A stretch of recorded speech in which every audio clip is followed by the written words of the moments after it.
Mixed Grill this morning, where we talk about community development, individual development, where ideas meets action, where we talk about everything that matters. Welcome on board. Timito Pelawal is my name, and to this morning I will be your anchor as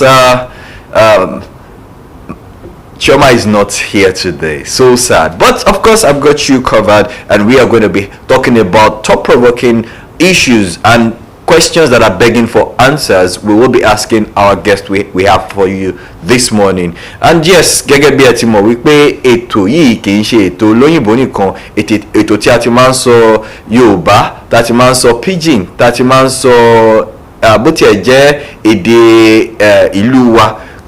Fún di pé ká lè gbọ́ nǹkan tá à ń sọ kó ba lè yé wa kétékété. So my people, I hope say una dey well. I hope say una dey cool for this weather. We rain just dey fall. I hope say everybody dey okay for where una dey. Welcome on board for Mixed Grill. Today, na only me waka come. So sad.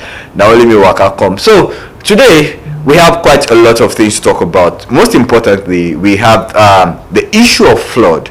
We see it's been issues time over time. So we want to be sure if it's the problem of the government. We want to be sure if it's our problem as that we just have to accept. We'll be bringing an expert when the time is right to come and talk about this. But for now, let's go back there and listen to some musicals. When I come back, it will be time for us to welcome our guest and start asking questions. This is still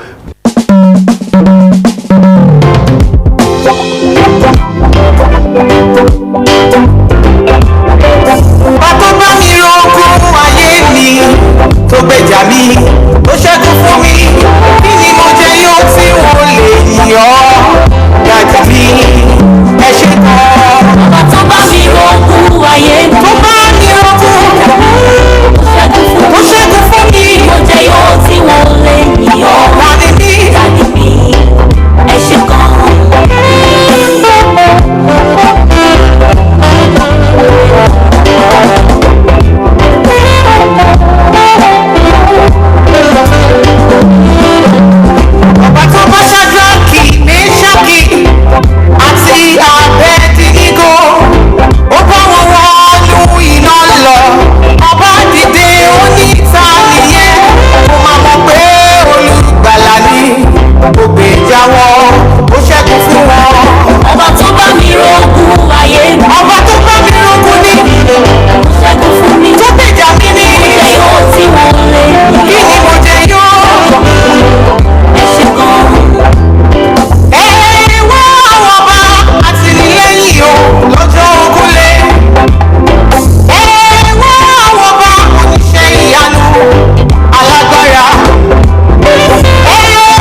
Somebody shout hallelujah!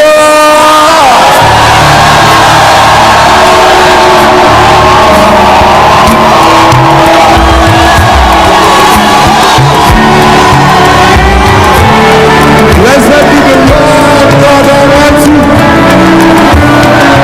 who was and he is to come. There is only Ọlọ́run Olódùmarè, ọba tí ó ti wà tí ó sì ń bẹ tí ó dẹ̀ máa wà títí láéláé. Ẹ̀kẹ́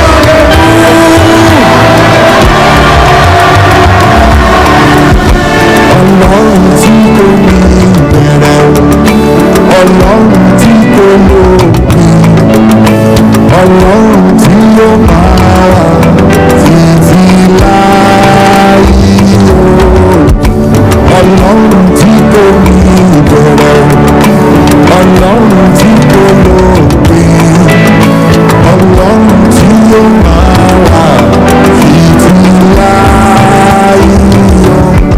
Èmi gbé ọ̀gá, èmi gbé ọ̀gá, èmi gbé ọ̀gá o. Èmi gbé ọ̀gá, èmi gbé ọ̀gá, èmi gbé ọ̀gá. Ọlọ́run tí ó ní Ọlọ́run tí ó lópin, Ọlọ́run tí ó máa wà títí láé. Ọlọ́run tí ó ní ẹ̀rí bẹ̀rẹ̀, Ọlọ́run tí ó ti wá. Èmi gbé ọ̀gá, èmi gbé ọ̀gá, èmi gbé ọ̀gá, èmi gbé ọ̀gá. Gíga òkè ńlá ńlá ńlá ńlá ńlá.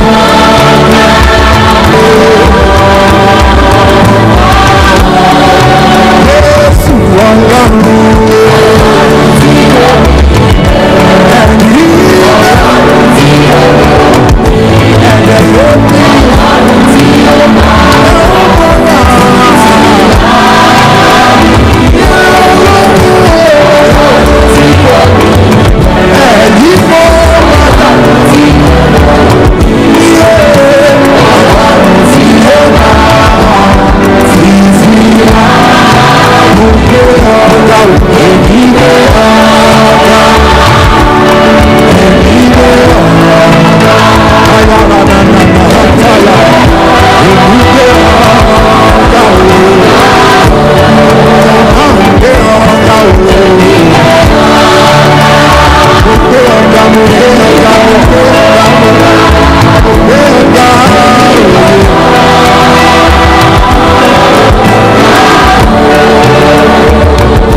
Jésù, you are the beginning and you are the ending.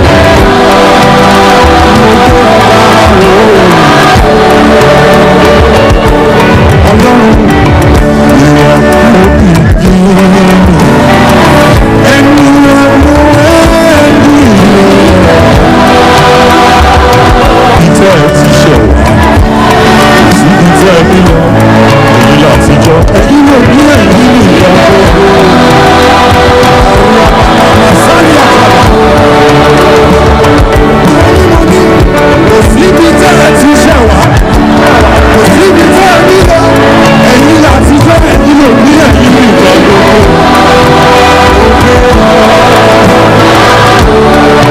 Jésù Ọlọ́run, Ọlọ́run tí ó ní Ọlọ́run tí ó lópin, Ọlọ́run tí ó máa wà títí láé. Ọlọ́run tí ó ní ìbẹ̀rẹ̀, Ọlọ́run tí ó lópin, Ọlọ́run tí ó máa wà títí láé.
Okay, welcome back from those nice musicals, and we like to entertain you in the middle of also educating you, and that is what we do on Mixed Grill, so that we can have a proper communication and information.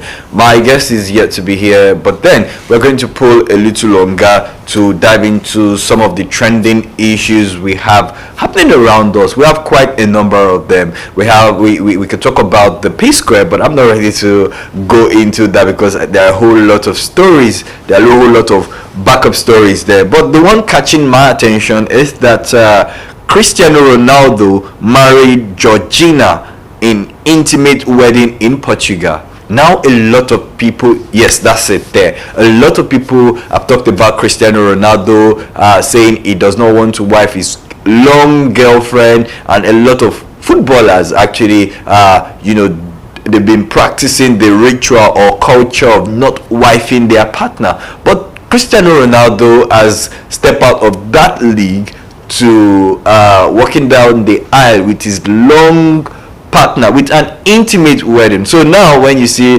Ronaldo, add some respect to his name and call him Mr. Gab. This is coming from our very own Davidos, who has reached out to Trump to raise awareness about the election, and he said 4 embassies have reached out to him. 4 embassies. So I really don't know why an election is happening in Osun State and Trump is the next person to reach out to. I think there is something fishy happening, but again, I love the fact that there is proper communication and also there is outreach there too. Moving on to, we have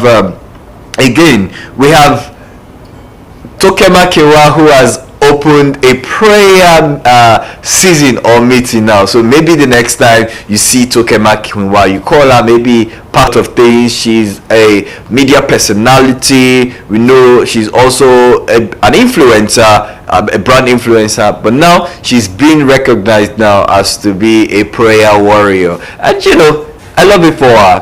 These are many more things I have that are flying around that I could bring to you. Also, the Pella, you could go online and see all the wedding pictures and all that. So those are the handful of the trending stories that are from the Department of Entertainment this morning. Okay, for now we will still go back and enjoy some musicals while we await the guests to talk about flooding. You see, a bulk of the time we think things we do not affect us, because when we do it, we do not have an immediate effect. But let me put it to you that anything you do or you do not do is definitely going to have a negative or a positive effect on you. You see that refuse, sórí ilẹ̀ tó ń dà sójú àgbàrá yẹn, bóyá ọ̀rọ̀ bóyá kò pa ẹ́ lára, ó ń pa ọmọ ẹlòmíì lára.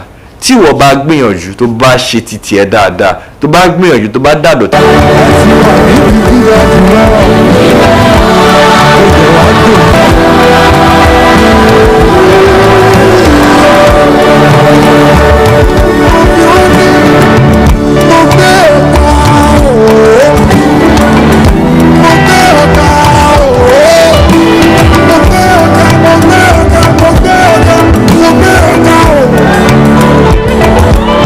Mo tún sọ wípé mo gbé ọ̀gá o.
voice of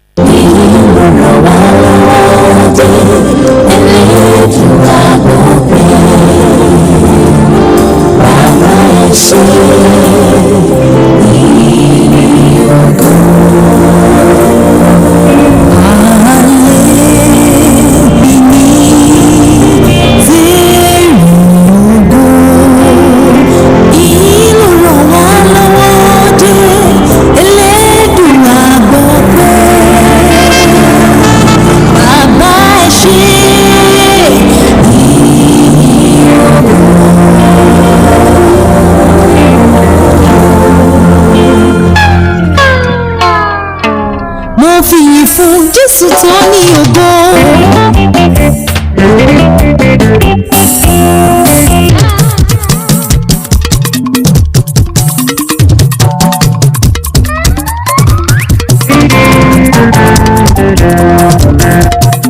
Mo fìyìn fún Jésù tó ní ògo.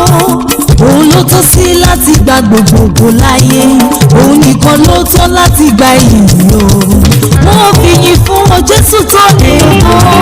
Mo fìyìn fún Jésù tó ní ògo. Ayérayé. Mo fìyìn fún Jésù tó ní ògo. Òun ló tọ́ sí láti gba gbogbogbò láyé. Òun nìkan ló tọ́ láti gba ìyìn o. Mo fìyìn fún Jésù tó ní ògo. Mo fìyìn fún ayérayé tó ní ògo. Mo fìyìn fún aṣọ́re tó ní ògo. Òun nìkan ló tọ́ láti gba ògo láyé. Òun nìkan ló tọ́ láti máa gbéga. Mo fìyìn fún Jésù tó ní ògo. Ẹ ṣé o. Mo fìyìn fún Jésù tó ní ògo. Àdúgbò ọjọ́. Mo fìyìn fún Jésù tó ní ògo. Òun ló tọ́ sí láti gba gbogbogbò láyé. Òun nìkan ló tọ́ láti gba ìyìn o. Mo fìyìn fún Jésù tó ní ògo.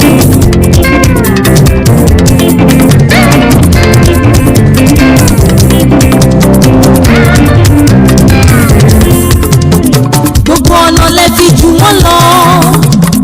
Gbogbo ọ̀nà lẹ fi jù wọ́n lọ. Àtàbàtúbú ẹlẹ́rù nìyí ọba ńlá.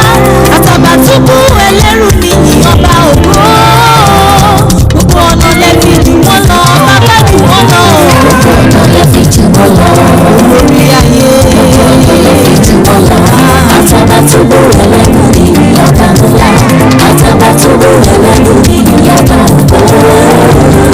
Gbogbo ọ̀nà lẹ fi jù wọ́n lọ. Mo fẹ́ o èmi kan Ọlọ́run ló jà fún mi o. Bàbá jù wọ́n lọ. Gbogbo ọ̀nà lẹ fi jù wọ́n lọ. Ó jù wọ́n lọ. Gbogbo ọ̀nà lẹ fi jù wọ́n lọ. Àtàbàtúbú ẹlẹ́rù nìyí ọba ńlá. Àtúfàlà ti bí Àtàbàtúbú òkè. ẹlẹ́rù Ẹ nìyí ṣé, ọba ògo. ẹ ṣé, ẹ ṣé. Gbogbo ọ̀nà lẹ fi jù wọ́n lọ.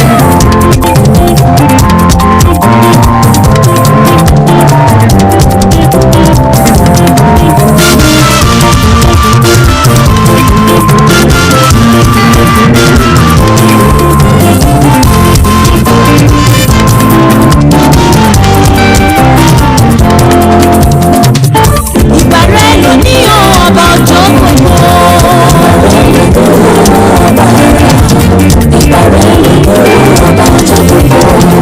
Ìgbà rẹ̀ ló ní o lọ́sàbí o.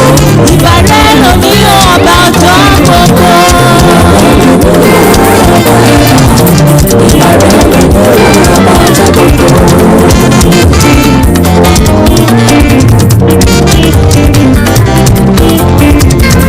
Ìgbà rẹ̀ là ń ṣe àtúnfàràtì. Ìgbà rẹ̀ là ń máa ṣe títí ayé.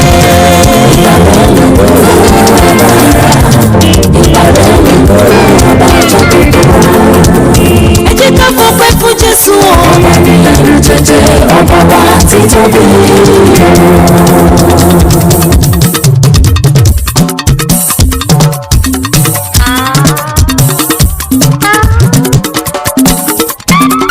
Ẹ jẹ́ ká fọpẹ́ fún Jésù o. Ọba ní ẹrù jẹjẹ, ọba wa ti tóbi.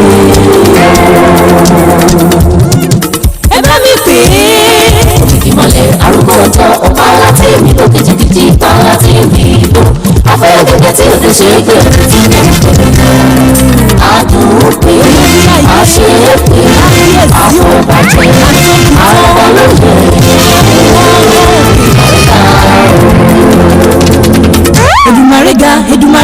Èdùmàrè ga Èdùmàrè ga ó tóbi lọ́ba ó ga gidi sẹ́. Èdùmàrè ga Oyin ọba ògo ní Ọlọ́run ní kò ṣe ìyanu tí ó ti fi hàn. Ó wà pẹ̀lú àwọn èrò mímọ́ lọ́nà, ó sì jẹ́ ìmọ́lẹ̀ wọn lọ́sàn-án lóru. Ẹ̀yin àgẹ̀lì dídán lódùrú wúrà, ní gbogbo ìlú bá dáwọ́ ojú rẹ̀, ní gbogbo tó bẹ̀rẹ̀ láyé tí yí lọ. Iṣẹ́ rẹ̀ yóò máa yìn, iṣẹ́ rẹ̀ yóò máa yìn, ní gbogbo Olúwa ọkọ mi. Èdùmàrè ga ó ga ó ga Èdùmàrè ga ó tóbi lọ́la ó ga gidi sẹ́.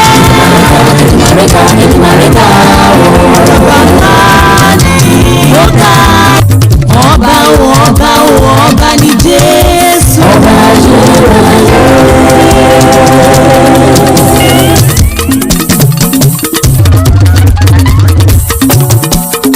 Ọba o ọba o ọba ni Jésù yìí o. ẹni tí kò ní bẹ̀rù ẹni tí kò lọ sí ọ̀ṣun lókè ọba tí ẹnì kan kò tó.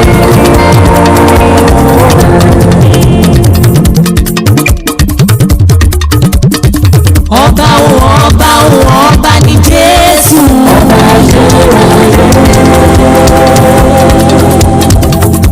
Akọ́dá ayé o, àṣẹ̀dá gbogbo ayé àti ọ̀run, gbẹgbẹlẹ́kú tí ń pọ̀ ọjọ́ ìkúdà.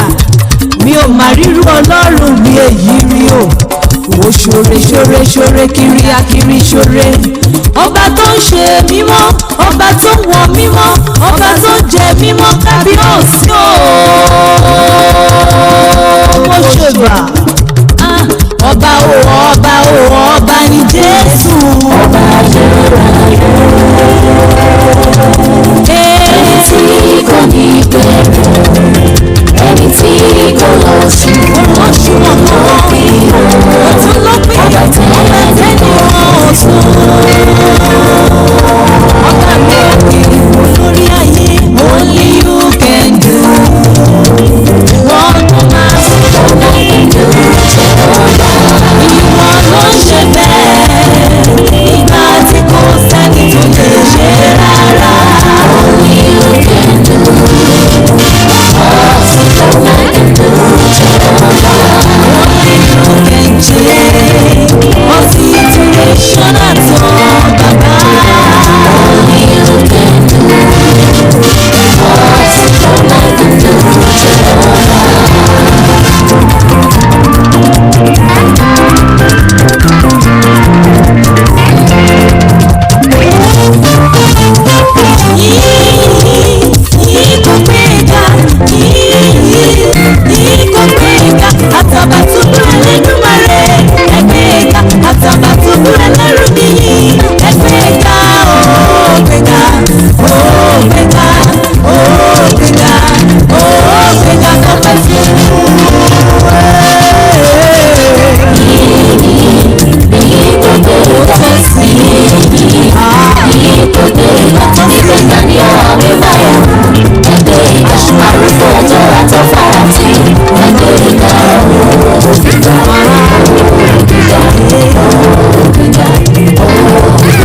Àtàbàtúbú ẹlẹ́rù nìyí ẹgbẹ́ ga ògbéga ògbéga ògbéga ògbéga tó pẹ́ fún.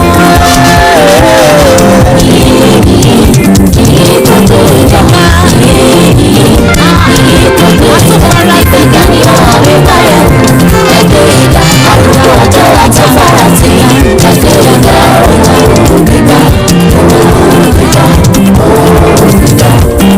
ògbéga tó pẹ́ fún. Ká má pàrọ̀ tọ́ra wa jẹ́ Jésù yìí dùn lójúlé. Ká má pàrọ̀ tọ́ra wa jẹ́ Jésù yìí dùn gidi gan.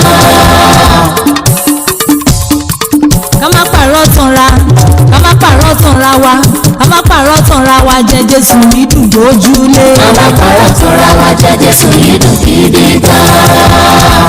Orí Jésù yìí yàtọ̀ gédégbé, kì í fún mi ní fìlà gorí lọ, ó ṣe é sìn ó ṣe é yìn, ó tún ṣe é pè fáráyé gbọ́. Ṣé wàá rí tó jura wọn lọ? Ọ̀rẹ́ wá wo Jésù o, wọ́n tó Jésù wo kó lè mọ̀ pé Jésù yìí dùn gidi gan. Bàbá màmá wa, brothers and sisters wa, ẹ tètè wá gba Jésù o, ọ̀la tún lè pẹ́ jù mo ti sọ. Kábíyọ̀sí olórúkọ tó pọ̀. Ọba lànà lòdì ọba tó tún lọ́la. Ọba gbogbo bàbá bẹ̀. Ẹ̀rù rẹ̀ tó bá nínú àwọn ọba. Ọba tó rọba lóye bàbá ìbẹ̀rẹ̀. Jésù Kristi ọba ńlá. Jésù Kristi ọba ńlá. ọ̀rẹ́ bí Jésù. Ẹni tí ò ní Jésù wáyé asán. Ẹni tí ò ní Jésù wáyé òkú. Ẹgbẹ́ tí ò ní Jésù wáyé asán. Ẹni tí ò ní Jésù wáyé òkú. Ẹgbẹ́ tí ò bá Jésù kò nílé. Ẹni tí ò ní Jésù wáyé òkú. Tí ò bá ní oríire ayọ̀ mọ́ sọ tèmi ọ̀rùn mi mọ́. Ẹni tí ò ní Jésù wáyé òkú. Ọlọ́run. Ẹni tí ò ní Jésù wáyé òfo.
ṣọ̀tọ̀tọ̀ ọ̀la ló máa sọ ìmọ̀yàn nílé wáyé.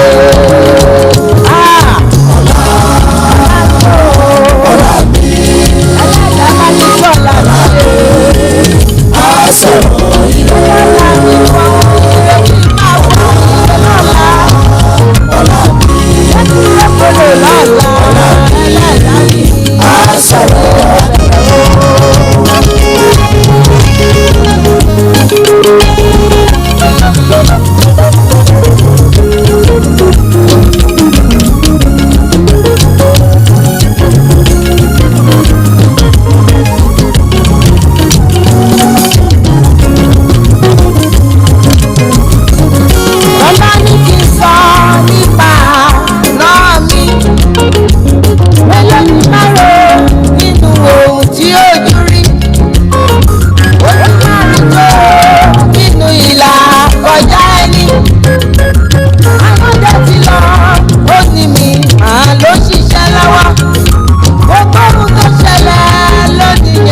ọ̀rọ̀ ìtàn ìbòdọ́lá lórí ọ̀la mi ló lè sọ ohun tí màá jẹ́ láyé ọ̀la mi wà lọ́wọ́ rẹ̀ bàbá olùyàwó lẹ́sìn lọ́la mi ó fọ́rẹ́ láyé.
ọmọ wa máa yàtọ̀ ọ̀la ló máa sọ ìlú yàn aṣọ ọ̀tọ̀ọ̀tọ̀ ọ̀la ló máa sọ ìlú yàn ire wáyé ọ̀la láti èsì bá mi tó ọ̀la mi ṣe ọ̀la mi lọ́wọ́ rẹ ọ̀la mi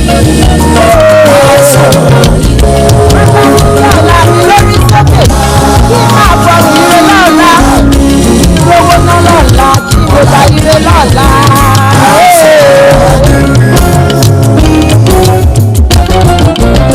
ẹlẹ́dàá tó máa ná ẹ̀bẹ̀ mo bẹ̀ o ìwọ ló bá òní o ìwọ náà ló rọ̀la. Soft life isn't luck. It's a recipe. The right ingredients, the right balance, and everything just works. That's what soft life truly is. Choosing what's already made right for you. Hair growth, itchy scalp relief, dandruff control, anti-breakage. Every jar made to give your hair exactly what it needs. Easy hair every day. So yeah, be a chef. And when you get it right, it's effortless.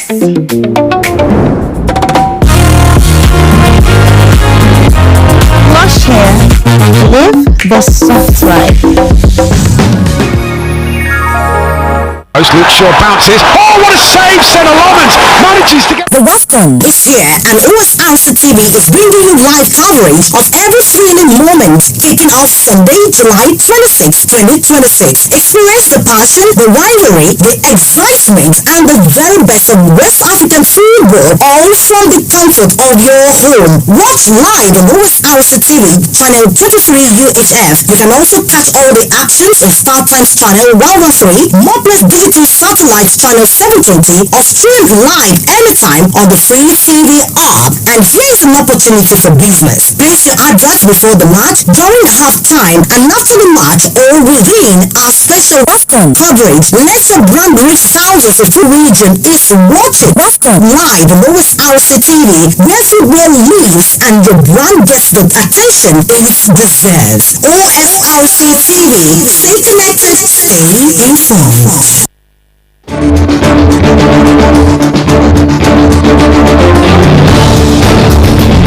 From that very long musical break, of course, I told you when we were going for that break that we'll be bringing a specialist, we'll be bringing the right face. Like we say, it's good to put the right peg in the right hole. And now we are talking about environmental havoc and of course flooding during this period, which is why we have brought to you on board the special advisor to the governor on ecological and technical issue in person of Honorable Elisha Ebijimi. Good morning, Honorable. How are you? Good morning. Thank you for having me. 20 years. 20 years. Yes, before I got an appointment in Ondo State. You know, I'll be practice this with so many state governors, Lagos, Osun, late governor of that state. Okay.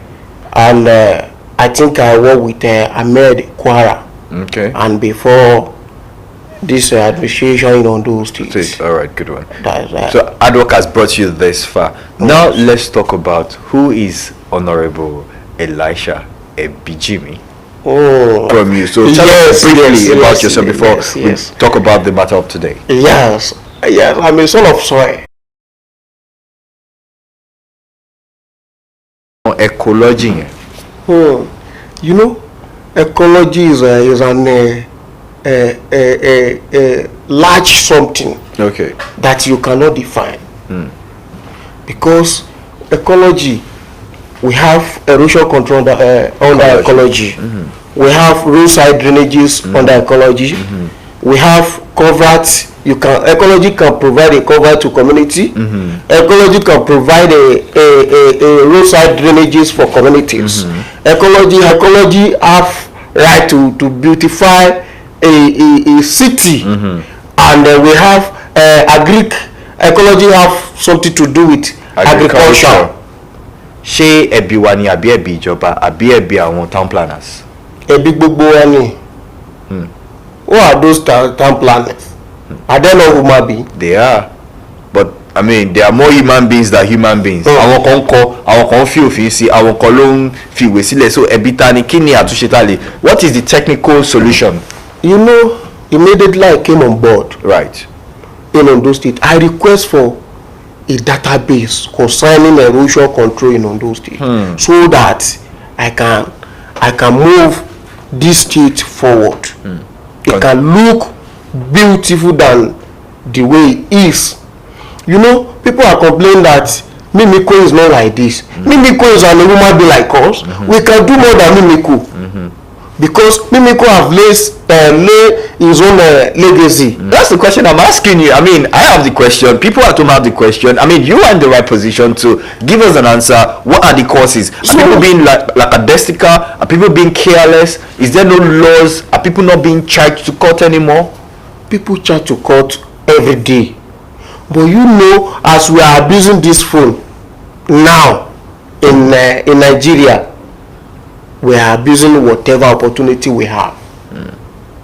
You know, okay, the waste management vehicle cannot be everywhere enough. You understand? Right. But the little we have, why can't the masses to maintain that?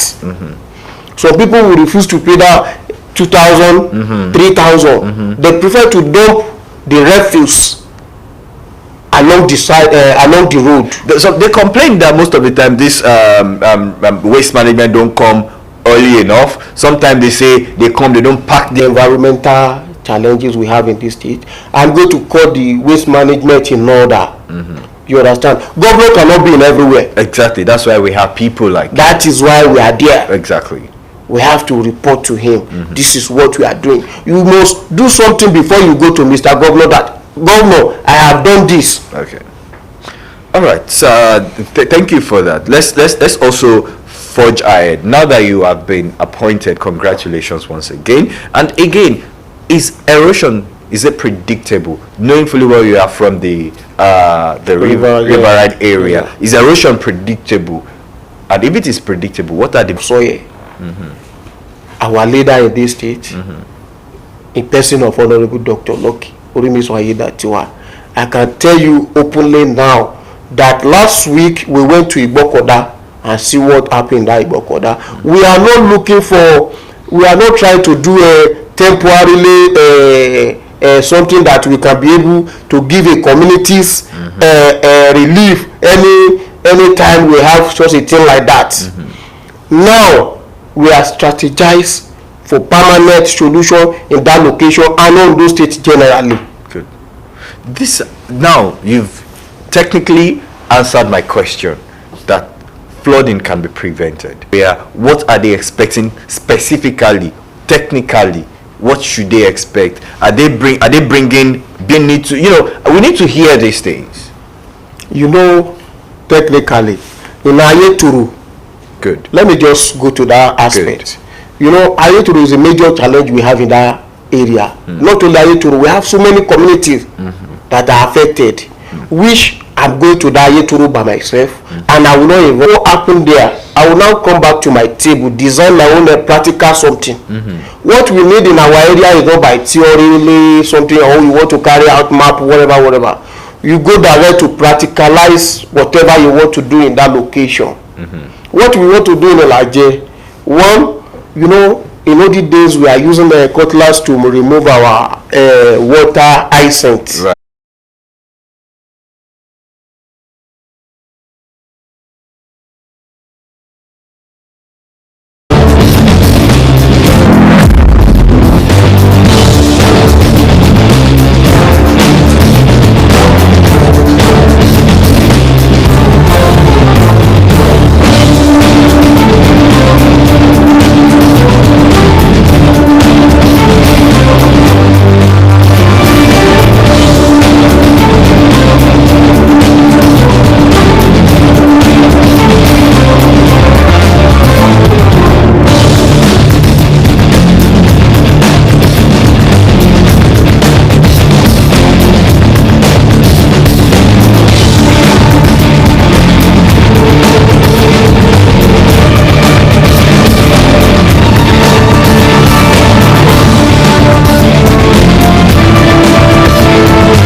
Welcome back, ẹ káàbọ̀ padà sí ètò Mixed Grill náà níbi tí a ti ń sọ pẹ̀lú oríṣiríṣi èdè tó lè fi yé wa. Ṣé ẹ gbàgbé náà pé Honourable Elisha Ebijimi ni a ní sí orí ìkàlẹ̀ lónìí tá a dẹ̀ ń sọ̀rọ̀ nípa ètò àgbàrá àti omíyalé. Honourable, ọ̀rọ̀ tá à ń bábọ̀ náà la ṣe ń sọ lọ. A ní pé kí ni àwọn ewu tí ó wà ní pé èèyàn ra ilẹ̀ sí etí omi? Pàápàá jùlọ mo gbọ́yàn kan tó sọ fún mi wípé ìgbà tí àsìkò tó dáa láti ra ilẹ̀ jù ní ìgbà òjò.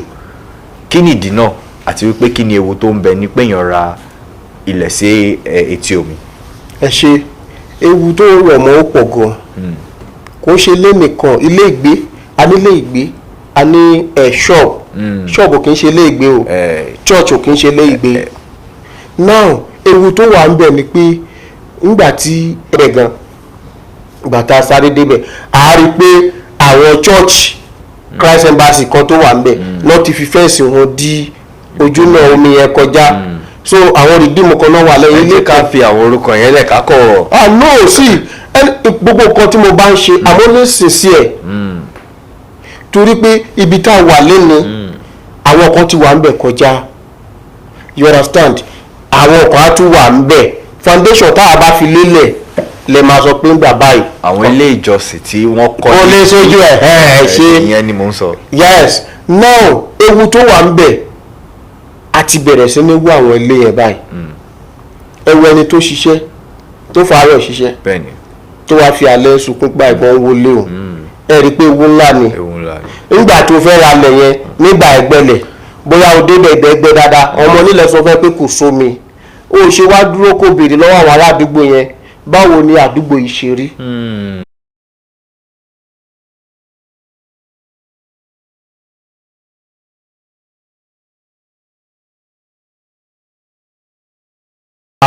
Omi lọ sí Ondo town nígbà tí mo la ẹbẹ̀ dé Fágùn, ẹnìkan kọ́lé sójú odò yẹn, in fact ó bá àwọn òṣìṣẹ́ ẹni ó bá wọn jà, ó lé wọn fi òkò lé wọn bọ́ lẹ́nu katapila àti ìnáwó lẹ́gbàá yẹn o. Fẹ́ǹsì yẹn la ní a fẹ́ yọ kí ẹ̀rọ yẹn because ẹ̀rọ yẹn tó yí bẹ̀rẹ̀. Mo sọ lórí amóhùnmáwòrán yìí nígbà tí mo wá pé ẹni ẹ ló já stop iṣẹ́ yẹn síbẹ̀. And tẹ́ bá wo ìta ńlá ọdún 4 sẹ́yìn lórí omi báyẹn sọ sẹ́gbẹ̀yìn, a nídìí àti gbé ẹ̀rọ tó ń rìn lójú omi lọ sí. Kí n sọ pé torí pé works yẹn ó lórúkọ lórí No. See, let me tell you. Okay.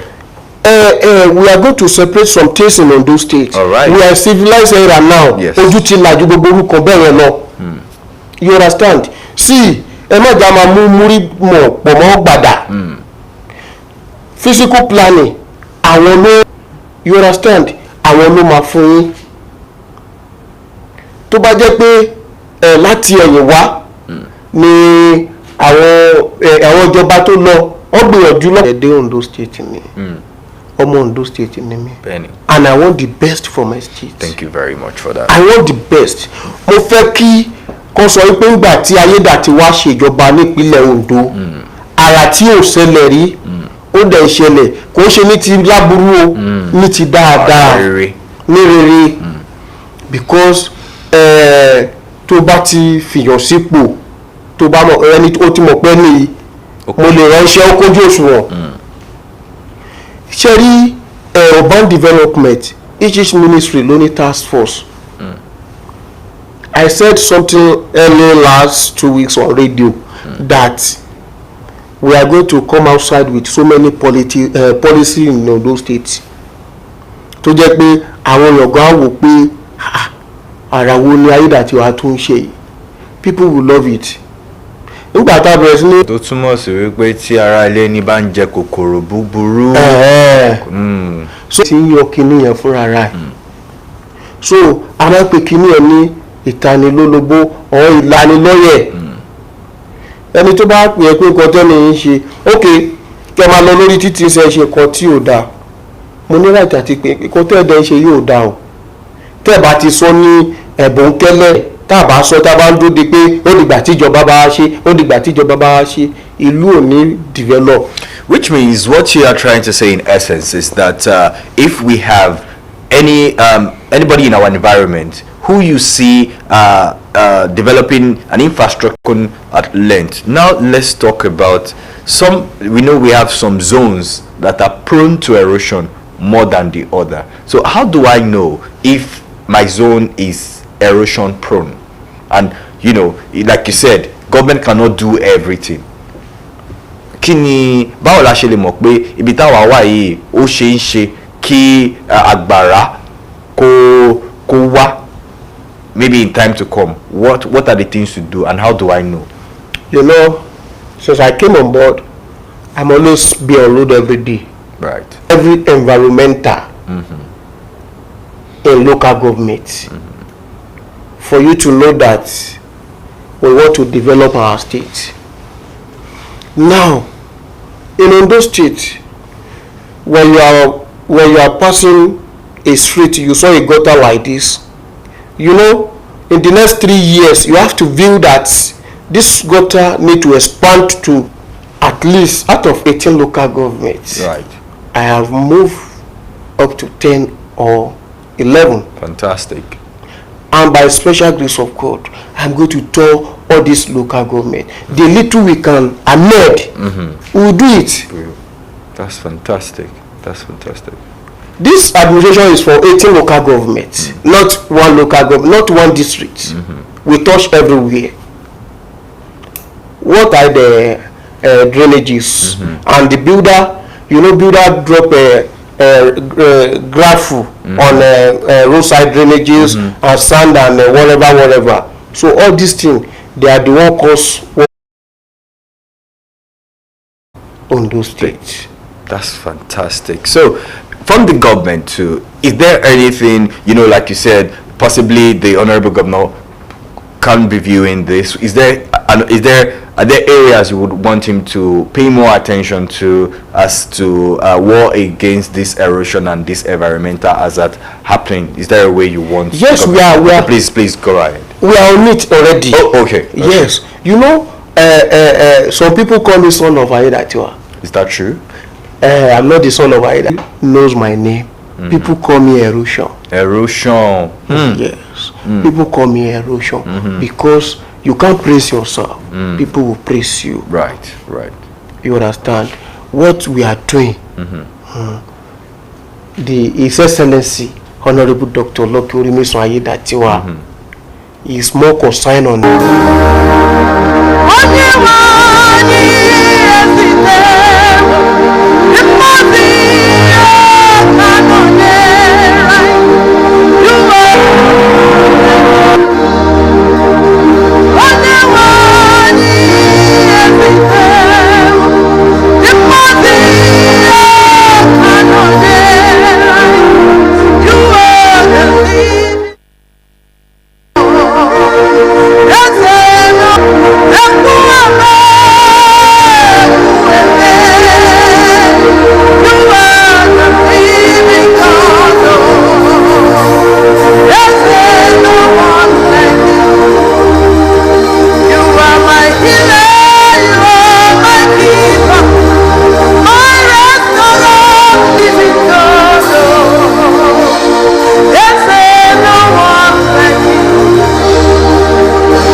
Let's celebrate God tonight. Let's celebrate the King of Kings and the Lord of Lords. We see the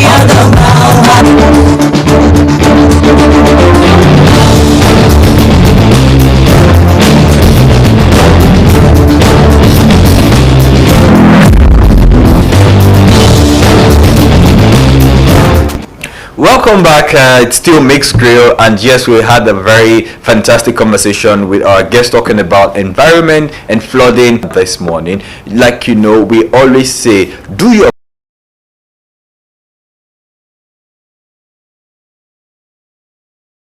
to pour on that moving erosion. If you think it is not causing you a problem, it is causing another person a problem. So don't be a problem for another person. That hurting you directly. Think about years to come. These are things you should put in consideration.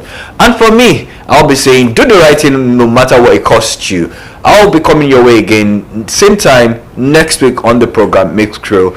My name is Timmy Tokwe Lawal. Bye for now. Ṣebí